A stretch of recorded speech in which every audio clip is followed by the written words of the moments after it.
Kwentong Bayan. Out of stock na tayo mga kabayan, Monday uli ang balik. Kasabay nito ang mga bago, panyo ng Birheng Manawag, balaw hoodie and t-shirt. More information about merchandise sa dulo ng video. Simulan na natin ang kwento. Ang kwentong ito ay hango sa totoong buhay. Mula ito sa isa nating kabayan na itago na lang natin sa pangalang Michael. Taong 1973, bayan ng Antique. Magandang araw, Manang. Alam niyo po ba kung saan ko makikita itong taong to? Tanong ni Michael, 20 anyos. Bagong salta sa probinsya mula sa Kamaynilaan. Pumunta ito ng lugar para hanapin ang nag-iisang kapatid sa ama. Wala nang magulang si Michael. Mas naunang lumisan ng ina at hindi nagtagal. Sumunod na din ang ama. Sa kanya na iwan ang lahat ng pag-aari na ipundar ng mga magulang. Pero bago nalagutan ng hininga ang ama, gusto niyang makabawi sa batang iniwan sa probinsya para sa kapakanan ng pamilya.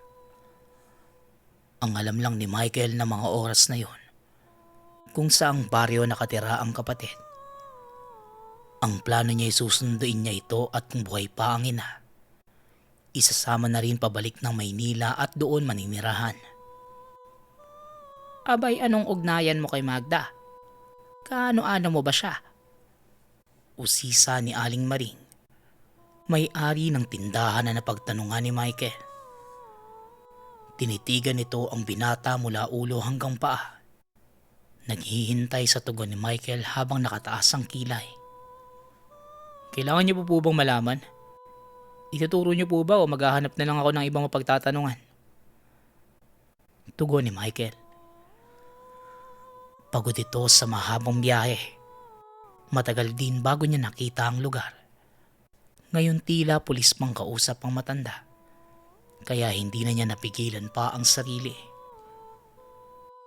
Abay, walang modo. Napaka-arogante mo. Sigurado na akong kamag-anak mo nga si Magda. Pero sa tanong mo, nahuli ka na. 2 taon nang patay si Magda. Nako, sumalangit nawa ang kaluluwa niya. Pero kung gusto mo, puntahan mo yung bahay sa tapat ng santol. Baka sakaling nandyan yung anak niyang albularyo na si Islao. Siya na lang ang kausapin mo. Sige na. Umalis ka na dito kung hindi ka bibili. Baka alatin pa ang negosyo ko. Wika ni Aling Maring. Maraming salamat to, Manang. Tugon ni Michael. Hindi man lang nito tinignan na matanda at matapos. Nagpatuloy na ito sa paglalakad sa tinurong lugar. Nako, ang mga kabataan talaga ngayon. Pasama na ng pasama ang ugali. Nawawala na ng galang sa matatanda. Sigaw ni Aling Maring. Sinasadya nitong iparinig sa binata. Medyo may kalayuan pa ang lugar. Dala ang malaking bagahe. Mainit at dagdag pa sa pahirap. Ang maalikabok na lupa na hindi pa nakasemento. Habang naglalakad, hindi maiwasang pagtinginan siya ng mga tao dahil sa pananamit at kilos. Nag-iisang anak lang si Michael bago niya malamang may anak sa labas ang ama. Dahil dito, sunod sa layaw ang binata. Bukod doon, laging laman ng basag ulo ang binata at dahilan ng kaguluhan sa lugar. Ilang beses na itong nahuli ng barangay, pero nakakalaya din kagad dahil sa impluwensya ng ama. Tao po? Tao po, may tao po ba dyan? Tao po. Wika ni Michael sa bakuran ng isang tahanan sa lugar. May nipay ng binata. Ayaw na ayaw niyang pinaghihintay. Saglit, teka lang. Masyado ka naman yatang nagmamadali. Ano ba may paglilingkod ka sa'yo? Magpapagamot ka ba? Ano, may sapi ka? Biro ni Islaw sa dayo sa lugar. Mag-isa lang sa buhay si Islaw, 35 anyos. Parehas ng namayapa ang lolo't lola, maging ang ina na si Magda. Bagamat meron namang kamag-anak sa lugar, pero hindi niya ito gaanong kalapit. Ang tingin lang sa kanya ng mga ito, anak ng disgrasyadang babae at kahihiyan sa pamilya. Bagamat kinupkop ng lolo't lola, subalit pagdating sa mga tiyuhin at tiyahin, hindi sila kinikilalang kamag-anak ng mga ito. Hindi makita ni Michael ang mukha ng lalaki dahil nakasuot pa ito ng salukot na tila kakagaling lang sa taniman. Marahan naman siyang lumapit sa bakuran para kausapin si Islaw. Habang tinatanggal ang suot na salakot, natulala si Michael. Hindi siya maaaring magkamali. Ito na ang kapatid na hinahanap. Tila batang bersyon ito ng ama. Kuhang-kuha ang itsura lalo na ang pagngiti. Hindi ako magpapagamot. May hinahanap lang akong tao. Ikaw ba ang anak ni Magda? Tanong ni Michael para makumpirma ang iniisip. Oo, ako nga. Bakit hinahanap mo si nanay? Huwag mo sabihing anak ka din niya.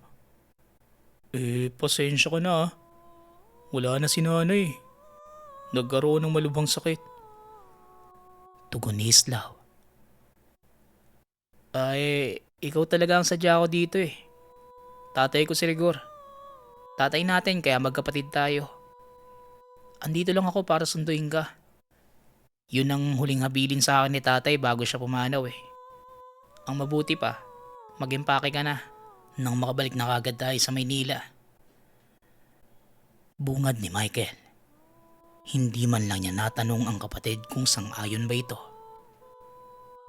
Teka. Ano yun? Ikaw ang kapatid ko? Tatay ko si Rigor? Abay, teka lang. Sino ka ba para utusan ako? Bubuit ka lang eh.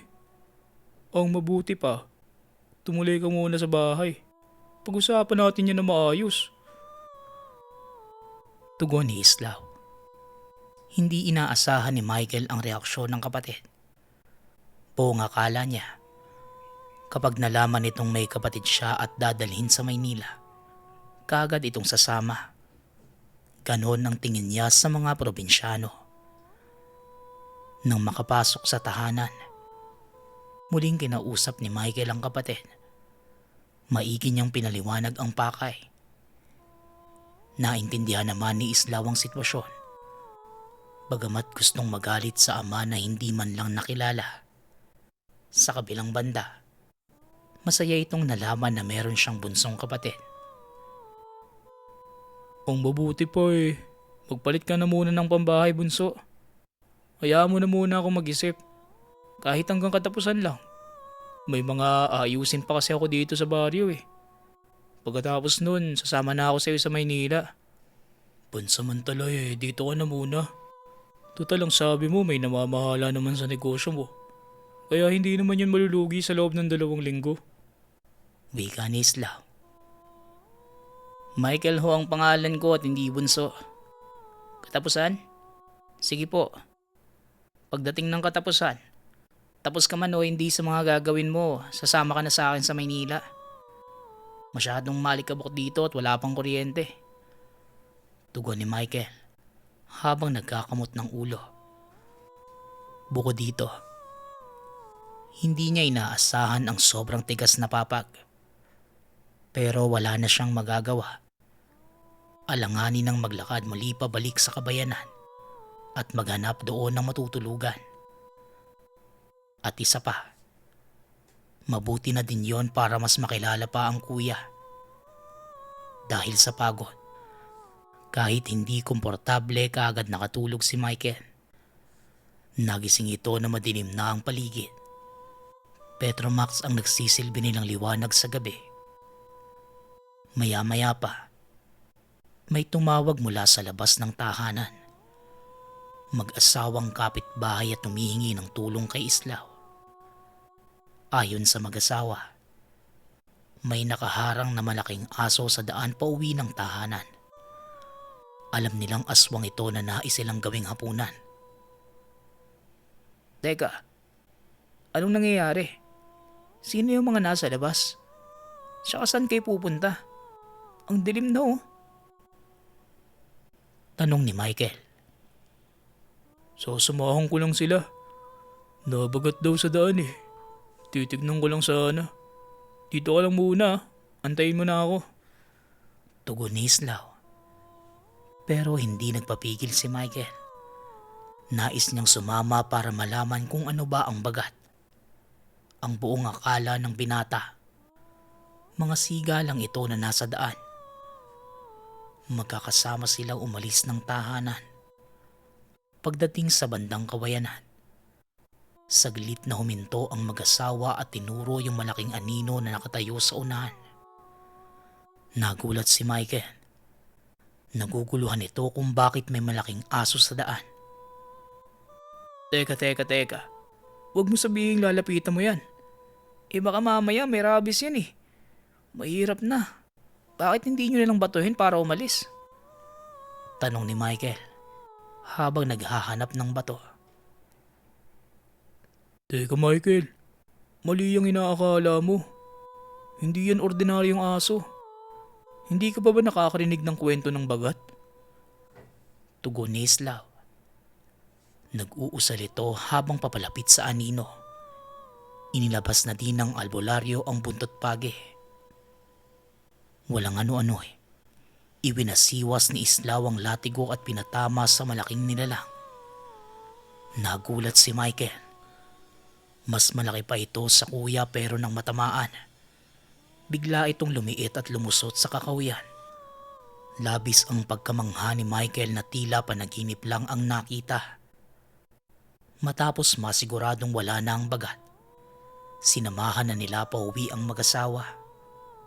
Nang marating ang tahanan ni Mang Tomas, kaagad namang nagpaalam si Islaw. Sige po Mang Tomas, di na po kami magtatagal. Kailangan na matulog ng bunso kong kapatid eh. Galing pa po itong Maynila. Gwapo no, kamukha ko. Biro ni Islaw. Ngumiti naman ito at nagpasalamat sa magkapatid. Habang pauwi, tinitignan ni Michael ang paligid. Hinahanap kung muli pang makikita ang tinatawag na bagat. Wala na sila. Di mo na makikita yung bagat. Pero kung gusto mo makita ulit, maglakad ka dito sa Miyerkules. Ano, gusto mong subukan? Tanong ni Islaw. Dagdag ng kuya, dalawa ang pwedeng pinagmula ng bagat. Ang una ay mula sa mga engkanto at elemento ng kalikasan. Pangalawa ay isa itong aswang. Dahil biglang lumiit ang bagat, sigurado si Islaw na engkanto ang may gawa nito. Anong ginawa mo dun? Ba't natakot sa latigo mo? Saan ba gawa yan? Tanong ni Michael. Dahil laki sa Maynila, wala siyang alam sa mga ganitong bagay. Patuloy naman sa pagkukwento si Islaw hanggang sa makauwi ng tahanan. Dito lang naintindihan ni Michael ang gawain ng albularyo. Natanong pa ng binata kung magkano ba ang sinasahod ni Islaw sa trabaho. Natama naman ito sa narinig. Ano ka ba bunso? Hindi trabaho ang pagiging albularyo. Hindi ako sinasahuran sa ginagawa ko. Kusang loob kong binibigay ang tulong sa mga tao. Maayos naman ang taniman ko ng gulay. Nakakaraos naman ako sa araw-araw. Kaya hindi ko kailangan ng pera. May ilang nag-aabot pero mas ayos kung pagkain na lang kagaya ng gulay o kaya bigas. Tugon ni Islaw. Pero hindi sang-ayon si Michael at sinabing ibubuwis ni Islaw ang buhay para lang sa wala. Sa isip niya, mas naging desidido ang binata na dalhin ng kuya sa Maynila. Walang mapapala ang kapatid sa kawang gawa. Alam niya ang ugali ng mga tao. Darating ang panahon na makakalimutan ng mga ito ang tulong na nagawa ng kapatid. Bilib ako sa'yo. Manang-mana ka talaga kay tatay. Magbibigay hanggat may ibibigay. Kaya tignan mo ang nangyari sa kanya. Trinaydor siya ng mga kaibigan. Ay ewan, makakatulog na nga lang. Sige na, bukas na lang. Wika ni Michael. Kinaumagahan, nagising si Michael na wala na ang kapatid. Maaga itong pumunta sa pamilihan para ibili ang kapatid ng karning baka na pwedeng mailaga.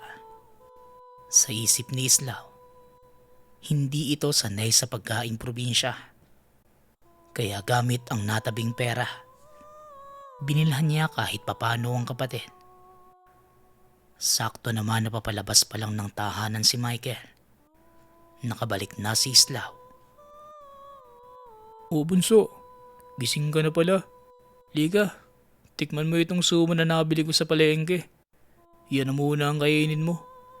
Ihahanda ko lang tong nilagang baka. Wika ni Islaw. Pero bago pa man makapasok si Islaw ng tahanan, tinawag na ito ng kabaryong si Gilbert. Islaw, mabuti na abutan kita. Nabalitaan mo na ba? Wika ni Gilbert na tila hingal na hingal. Nagtaka naman ang magkapatid dahil umagang umaga ay hinihingal ito. Teka, huminga ka nga muna. Ano ba yung ibabalita mo? Tanong ni Islaw. Si Tata Ambo, yung manggagamot sa kabilang baryo na kasama mong sumugod sa kuta ng mga aswang sa gubat. Natagpo ang patay kanina. Dinukot yung mga mata at putol yung dila. Mukhang pinahirapan pa nga bago patayin. Maugong ang balita na andito na sa bayan yung dinatawag nilang mamamatay albularyo na si Rador. Malupit na aswang yon. Punteriya ang mga albularyo at antingero. Anong plano mo? Siguradong hindi magtatagal. Ikaw na ang pupunteriyahin nun. Tugon ni Gilbert. Napaisip naman si Islaw. Maging si Michael ay naintriga sa sinabi ng lalaki. O siya, maraming salamat sa balita. Umuwi ka na muna sa inyo. Iisip na lang ako ng gagawin para makaiwas dyan sa mamamatay albularyo na yan. Bunso, tara mag-almusal ka na muna. Aya ni Islaw sa kapatid. Hindi ka natatakot sa sinabi ng lalaki? May mamamatay albularyo na pupunta dito sa lugar nyo. Ang mabuti pa, lumuwas na tayo ng Maynila ora mismo. Baka maabutan pa tayo eh. Mukhang baliw pa naman yung Rador na yan. Wala bang pulis dito para gawan ng aksyon yan? Tanong ni Michael. Tahimik lang si Islaw habang naghahanda ng lulutuin. Pinakikinggan lang nito ang kapatid sa pagsasalita. Habang naglalakbay naman ang diwa. Si Islaw ang pinakakilalang manggagamot sa bayan. Sigurado siya na anumang oras, maghaharap na sila ng manunugis ng albularyo. Walang magagawa ang mga ordinaryong tao sa problemang ito. Ang isa pa, wala namang nakakaalam sa tunay na itsura ni Rador. Wala ring patunay na siya ang pumatay kay Mang Ambo at sa iba pang albularyo. Kaya mahuli man ito, wala naman silang patunay. Pero sigurado si Islaw, siya na ang susunod na punteriya ng manunugis. Dahil bukod sa kanya, malalayo na ang susunod na mga albularyo. Siya ang pinakaunang makakatagpo nito. Alam ni Islaw na kailangan niyang paghandaan si Rador. Pero mas iniisip niya si Michael. Malaki ang posibilidad na maipit ito sa labanan. Bukod sa walang alam sa pagiging albularyo, wala din itong kakayahang espiritual. Alam mo bunso, naisip ko lang bakit kaya hindi ka na muna mauna sa bayan? Kumuha ka muna ng mauupahan doon. Susunod na lang ako pagkatapos ng mga gagawin ko dito. Isa pa, kung andito na nga si Rador, delikado ang buhay mo dito. Wika ni Islaw. Pero tumanggi si Michael. Sinabing hindi siya aalis sa lugar hanggat hindi kasama ang kuya. Huwag ka na mag-aksaya ng laway. Hindi ako aalis dito nang hindi ka kasama. Isa pa mukhang maganda ang mangyayari. Sasama ako. Tignan natin kung talagang malakas ba yung sirador. Baka naman sa kwento lang malakas yan Madismaya lang tayo sa personal. Mayabang na wika ni Michael habang sumusuntok pa sa hangin. Di natin alam. Walang mayinang nilalang na kayang pumatay ng albularyo. O mabuti pa, kung ayaw mo umalis dito, tuturuan kita ng mga paraan sa pakikipaglaban sa mga aswang. Hindi natin alam kung mag-isa lang si Rador Tugon ni Islaw. May kutob ang albularyo na hindi nag-iisa ang manunugis. Kaya sa maikling panahon, sa loob ng 1 linggo, tinuruan niya si Michael ng pinakamahalagang bagay na dapat tandaan laban sa mga aswang. Sigurado ka na ba sa latigo? Ayaw mo ng baril? Meron ako dyan kung gusto mo. Tanong ni Michael. Pero giniit ni Islaw. Latigo lang ang magagamit sa oras na maganap ang labanan. Pagsapit ng Lunes, araw ng anihan sa lugar. Abala ang mga tao sa pag-ani sa palayan. Galing sa iba't ibang lugar ang tumutulong sa pag-ani ng mga palay. Karamihan, pamilyar ang muka. Pero meron ding hindi kakilala. Gaano ba kalaki ang sakaan mo? Siguro, kailangan mo nang ibenta ang iba. Hindi ka na babalik dito Madaming naiwan si tatay. Sobra pa nga yun sa ating dalawa Wika ni Michael habang naglalakad papunta sa sakahan.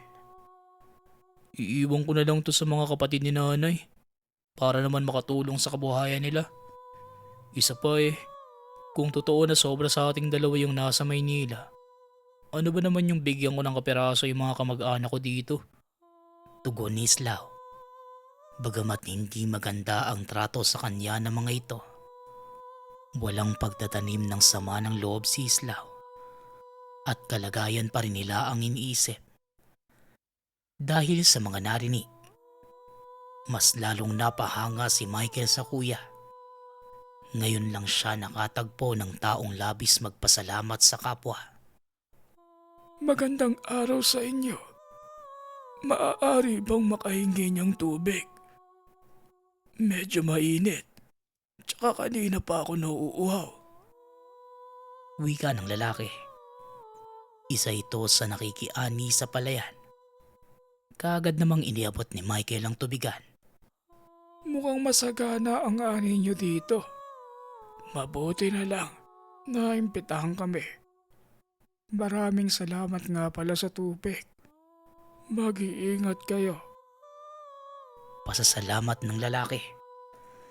Napakunot naman ng noo ni Michael dahil sa kakaibang ngiti ng lalaki.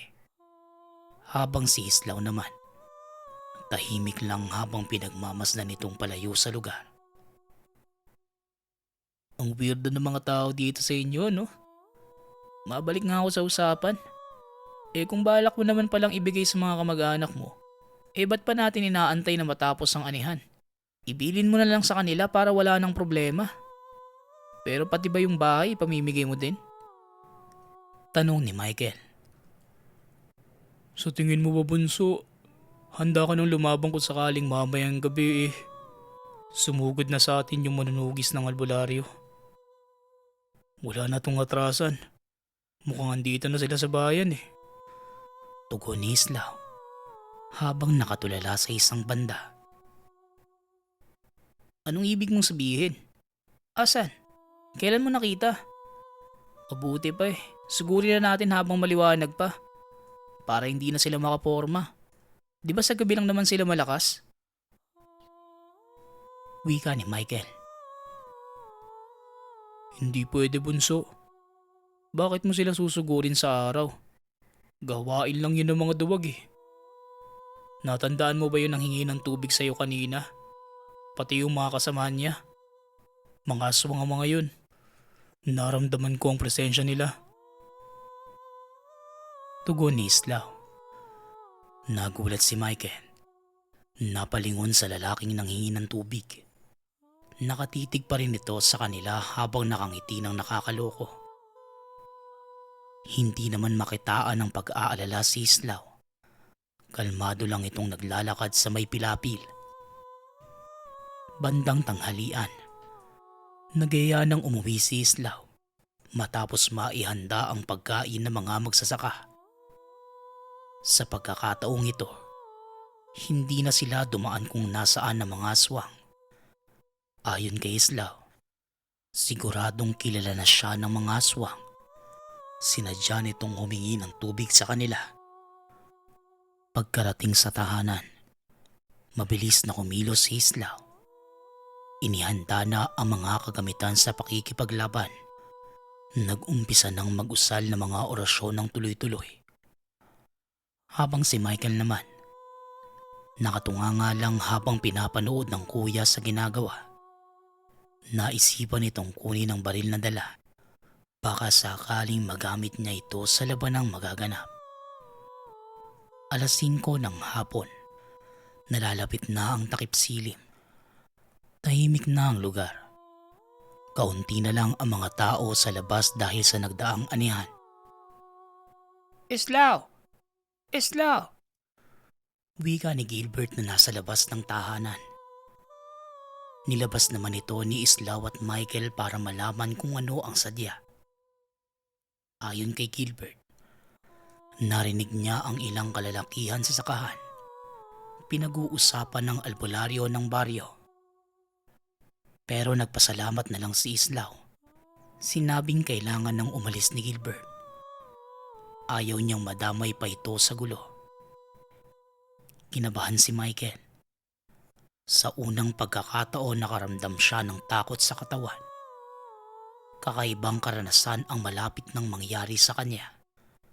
Sinindihan na ni Islaw ang siga sa bakuran, pati na rin ang mga sulo. Hinanda niya ito para makita ang mga papalapit na nilalang. Sa hindi kalayuan, natanaw nila Islaw ang 3 lalaki na naglalakad papalapit sa kanila. Natitiyak ni Islaw na hindi taga roon ng mga tao. Dire-diretso lang ito sa paglalakad papunta sa tahanan. Ito na ang hinihintay mo, bunso. Siguraduhin mong hindi ka basta papatalo sa mga yan, ha? Iwasan mo lang na makakal mo tumakagat. Bili ni Islaw. Ramdam na ang tensyon sa paligid. Mahigpit ang hawak ni Michael sa buntot page.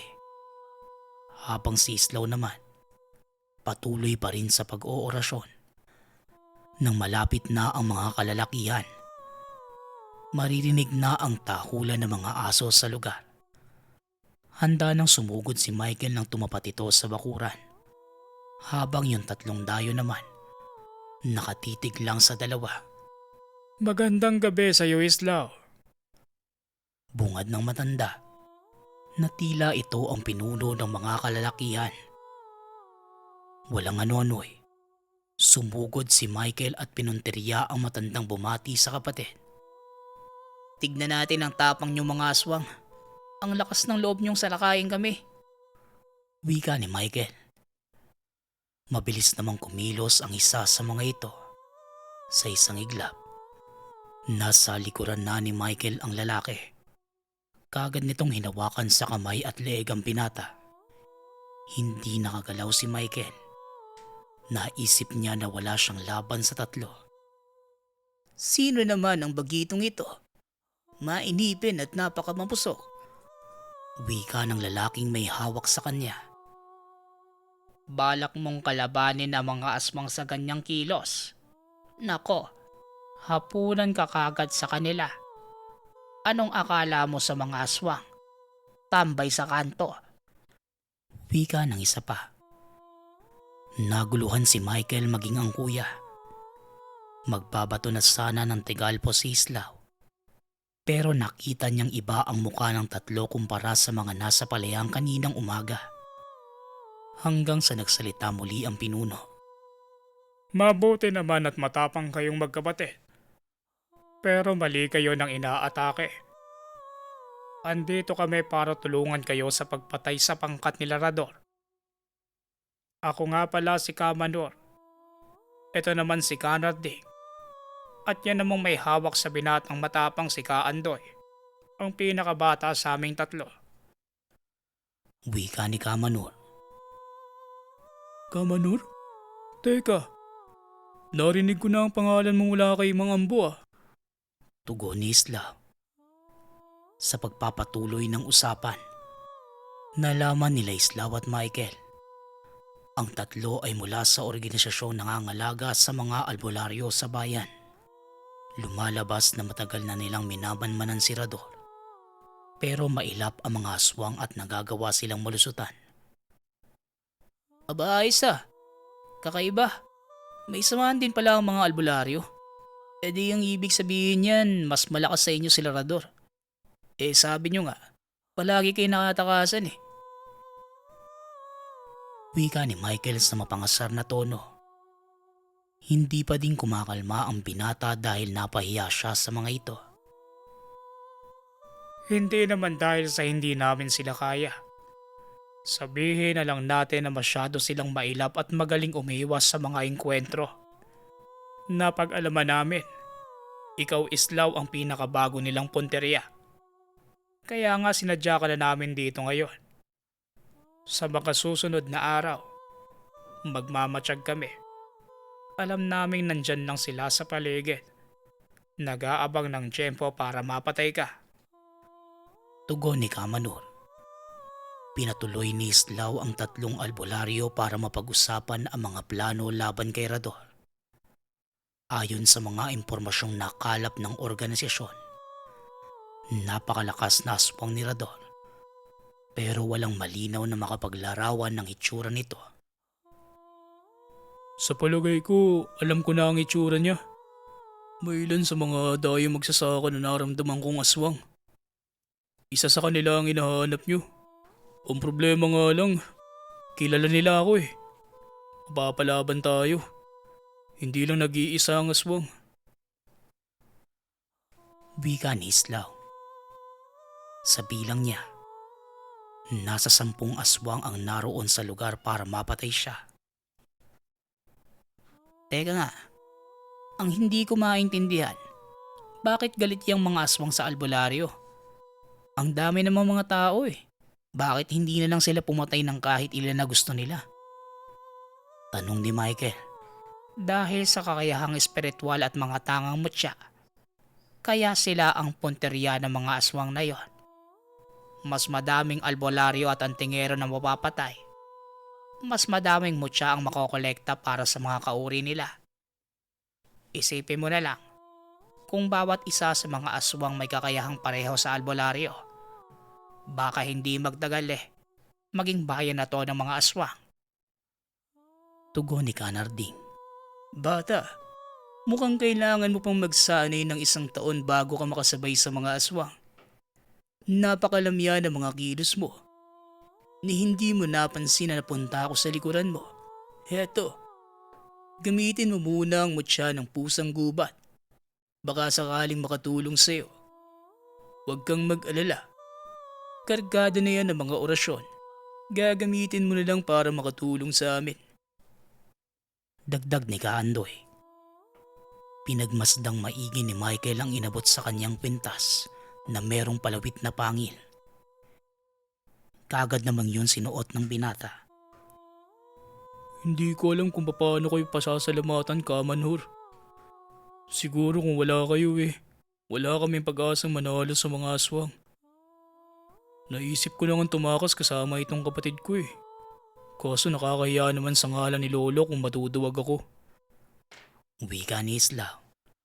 Kinaumagahan, kumalat ang balita na naroon na sa lugar ang mga aswang. Ayon sa mga nakakita, kamuntikan na itong makapambiktima na nagtitinda sa palengke. Habang papauwi, inabangan ito ng aswang. Mabuti na lang may mga kalalakihang dumating mula sa sakahan, nagawang masaklolohan ng buntis. Dahil dito, maaga na nagsipasok sa tahanan ng mga residente. Umiiwas na mabiktima ng mga nilalang. Kinagabihan, habang abala sa kusina si Islaw sa paghahanda ng hapunan, muli niyang narinig ang boses ni Gilbert. Islaw! Islaw! Wika ni Gilbert. Naging alerto sila Kamanhur. Pero kagad namang sinabi ni Michael na kakilala nila ito. Pumunta ang binata sa pinto at walang pag-aalinlangang binuksan. Ganun na lang ang pagkagulat ni Michael nang tumambad sa kanya ang 5 kalalakihan. Nasa unahan ang lalaking nanghingi sa kanila ng tubig sa sakahan. Kagad nitong hinila si Michael at sinalya sa labas. Pinalibutan ito ng nasa 5 aswang. Habang ang pinuno naman, naroon lang sa harap ng pinto at walang tigil sa pagtawa. Magandang gabi sa inyo mga talonang albularyo. Aba't nagsama-sama pa talaga kayo. Mas maganda yan. Mas marami kaming makakain na albularyo ngayong gabi. Ano? Hahayaan nyo na lang ba na mamatay itong kasamahan nyo? Isang kumpas ko lang ng kamay ko. Siguradong lalapain na to ng mga alagad ko. Nais niyang palabasin ang mga albularyo mula sa tahanang protektado ng orasyon. Totoong malakas na aswang si Rador. Kaunting galos lang ang natamo niya nang hilahin si Michael. Hindi na nagaksaya pa ng oras si Islaw. Nasa panganib ang kapatid at nararapat lang na iligtas niya ito at protektahan. Pero nagulat sila ng pagsilip ni Islaw sa bintana. Naroon si Michael. Nakikipagsabayan laban sa 5 aswang. Mukhang akma sa katauhan niya ang binigay kong mutya. Nagawa niyang gamitin ang kabuuang kakayahan nito. May ibubaga din naman pala yung kapatid mo, Islaw. Wika ni Kaandoy. Natuwa si Islaw. Nakikita niyang iba ang lakas ni Michael ngayon kumpara noong nagsasanay pa. Ni hindi ito natitinag sa mga aswang at walang humpay sa pagwasiwas ng latigo sa mga nilalang. Mga inutil, anong ginagawa niyo? Bata lang yan. Wika ni Rador. Pinunong Rador. Kakaiba itong batang to eh.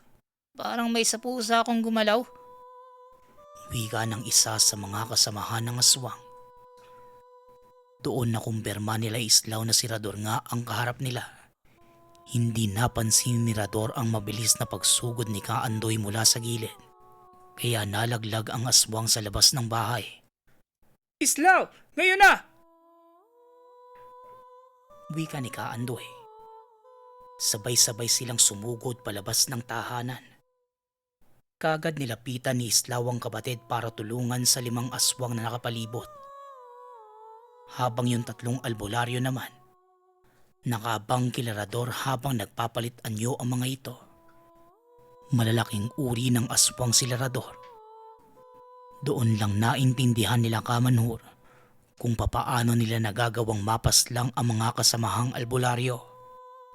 Sa dami ng mga napatay na mga ito na may mutya at malalakas na espiritual na kakayahan, nagawa nilang makuha ang mga kakayahan nito, maging ang mga tangang mutya. Tignan natin kung hanggang saan ang kakayahan nyo laban sa akin. Sana naman maaliw nyo ako kahit saglit lang. Hamon ni Rador.